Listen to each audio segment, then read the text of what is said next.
धूपो हिने से मारे लागल है नी छोड़ी मन तो लुक लुक के हमके देख लेवा लेकिन हमको देखे लेकिन डायरेक्ट नजर नहीं मार सकेला इसलिए चश्मा जरूरी है बहुत जरूरी है। एक बार प्यार से हल्ला हो चाहिए जोरदार अपन गाँव लेकिन प्यार से हमके तो दे रहे हैं पीछे मुर्गा मीट से लेकिन बहुत आवाज बुलंद है तो इन खाए के नहीं यहाँ आए। अच्छा कन दर्द वाला गीत चलत रहे ऐसा आभास होला कि दर्द वाला गीत और होना चाहिए लेकिन अभी नहीं हम जेखना बता थी जेखना माइत के आबा जेखना गिर गिर के नाचे के लेकिन रेडी होबा से समय का भाई आप एक एगो आदमी परेशान रही कहाँ गए एगो रहे ही जगह में परमानेंट सरकारी आदमी एक दो प्रोग्राम वैसा आदमी रथीला केकरो ठीका नहीं हो अकेले नाच के पुराए देती बिहान तक वैसा रथीला वो आदमी बहुत जरूरी है बहुत जरूरी रहा है ना ठीक है। अच्छा सब बढ़िया है नहीं बेस से भात तीन खाए क्या है नहीं कोई दिक्कत चालू करल जाए आई छोड़ी मन के देख ले और दिक्कत है इवन इवन बहुत दिक्कत है इवन के देख ले गड़बड़ हो जाला गीत गोविंद तो बहुत मुश्किल है चश्मा कर खास वजह है कि डायरेक्ट छोड़ी मन के देखना दिक्कत लगेला ठीक है यह लेकिन चश्मा है क्यों भाई अरे मौसी लगवा तो हरामी मने सब परेशान रही मने हम इन्हें से ध्यान देवती उन्हें से मने ठीक है यह पोजीशन है कोई दिक्कत नहीं। चलिए भैया एगो आधुनिक कर बात है तो आधुनिक हो चाहिए।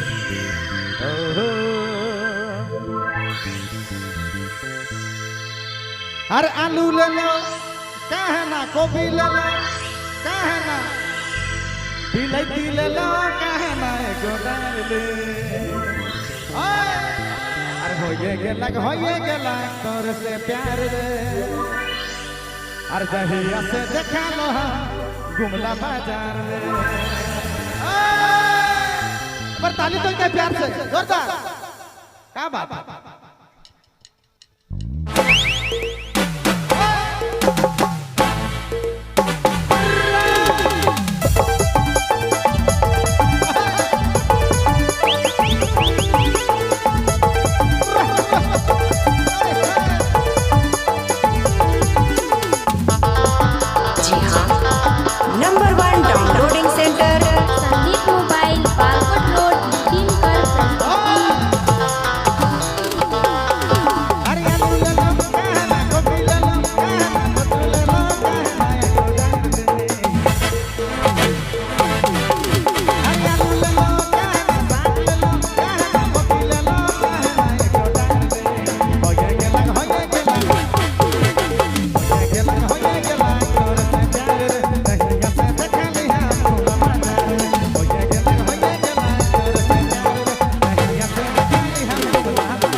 बहुत बहुत धन्यवाद, बहुत बहुत शुक्रिया। हम के लागेला